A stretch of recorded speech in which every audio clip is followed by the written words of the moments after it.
badass biz? Do you want idle yakking about how to grow your business, or do you want to really kick it out and make things happen? Welcome to the Roncast, where you'll find bite-sized, killer tips, techniques, tools, and technologies to explode your small to medium-sized business. Brought to you by Canada's favorite rogue entrepreneur, speaker, and coach, Ron Davies. Hope you enjoy the podcast. Hi guys, welcome back. I'm Ron. Boy, there's an awful lot going on in social media with what they've called the Me Too crowd. The Me Too crowd is the one thing you don't want to be labeled as in the marketing world with your business. Me Too is commodifying you so you can be compared to others. And once you're a commodity, it's very difficult to show how you're different. If you imagine, a bucket of corn or a bucket of rice, they all pretty much look the same. Where I see this a lot, and I've done a lot of coaching with these people, particularly with a very successful franchise in San Diego, are service industry people, in that case, real estate agents. Real estate agents have a significant challenge. And here in Quinte, we have so many real estate agents because there's almost no regulation on it that you can't swing a cat without hitting them. But what works and doesn't work for real estate agents is the same for insurance brokers or mortgage brokers or any of that service industry space. I used to do a bit on when I used to do dashboard marketing, and the bit was called Your Business Card Sucks. And yeah, it's a little bit polarizing, but the reality is that most print shops and most corporations have little or no idea how to design a business card effectively. And we're going to talk a little bit about business cards today because the business card is what most people in the service industry leave behind, either at networking events or with clients. So it needs to work for you, and it needs to work hard. Let's talk a little bit about real estate business cards. So when you want somebody to remember you, how do you do that? How do you stand out from the crowd? Well, when I used to do that show, Your Business Card Sucks, I used to have people mail in their business cards, and I would critique them in video. And there were a few things that were constantly missed by real estate companies and other service industry parts, and that was the picture of the person that owns the card. You're in one of the most face-to-face businesses there are when you're in the service space, particularly consumer-facing, but perhaps nearly as much in B2B, but certainly consumer-facing. You need to have a picture of you on the card. And for realtors, real estate agents, that picture is normally also on the listing signs in the lawn. And boy, do I see terrible pictures on business cards and listing signs. A lot of times the photographer will have the real estate agent sort of make a pose where their arms are crossed, like it's called a buffalo stance. Their arms are crossed and they're looking over their shoulder out of the picture. So that sends a lot of messages and a sort of a subconscious level, a psychological level. The arms crossed is a highly defensive, I'm wrong position. Think about it. Have you ever scolded one of your children or maybe a coworker? One of the first things they do is cross their arms because they're wrong, you're making them wrong, and they're being defensive. Another huge body language mistake in service industry photographs is turning away from the camera.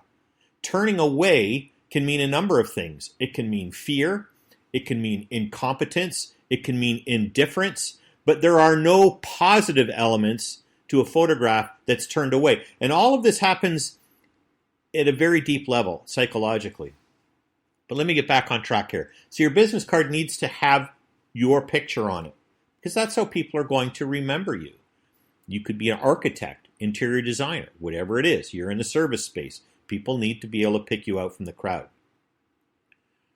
The next thing is, how do you change their lives? Right? I mean, when anybody buys something, whether it's a service or a product, they're not looking for the service or the product.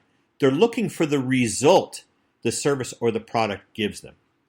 They don't buy a coffee machine in order to have a coffee machine. They buy a coffee machine to have the coffee, right? So if you're a real estate agent, why does your business card say you're a real estate agent? Honestly, who gives a crap? You and the million guys behind you are real estate agents. I don't care about real estate agents. You need to make me care by saying something on your business card that will make me care.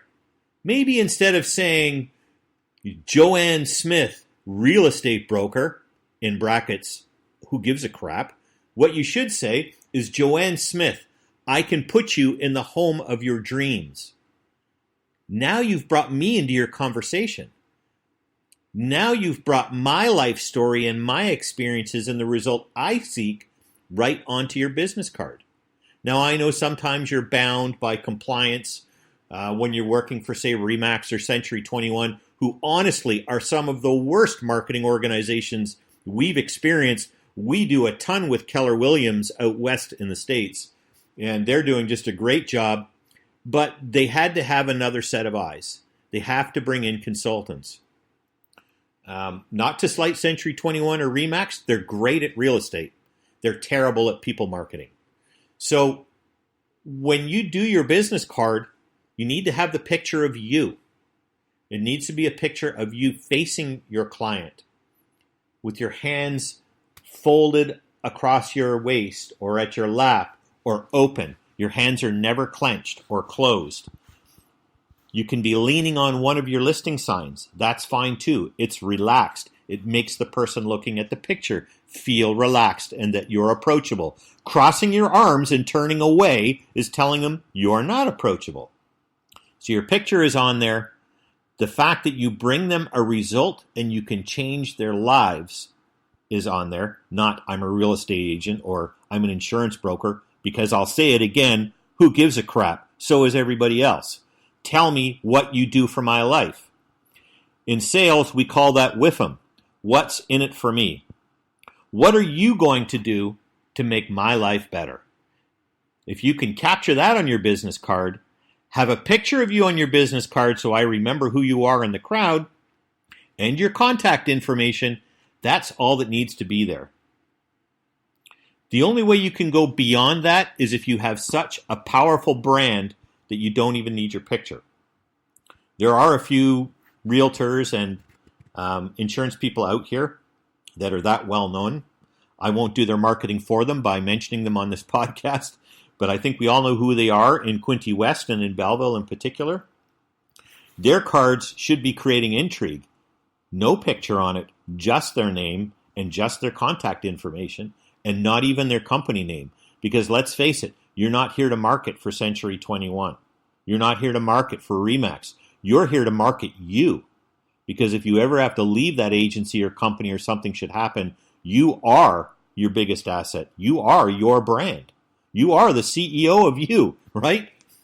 So that's really all I wanted to talk about today. I want you to think a little bit about what's on your business card. Even if you're not in the service industry, have a read of your business card. Does it excite you? Does it create any kind of intrigue? Is your picture on it? If your picture is on it, does it look welcoming and warm and receptive? Get these things to the front of your mind, and you can get to the front of every client's mind that you put your card when you press it into their hands. Thank you very much. I'm Ron Davies. Badass Business. Hey, thanks for tuning in to Badass Biz on the Roncast. We'll see you next time.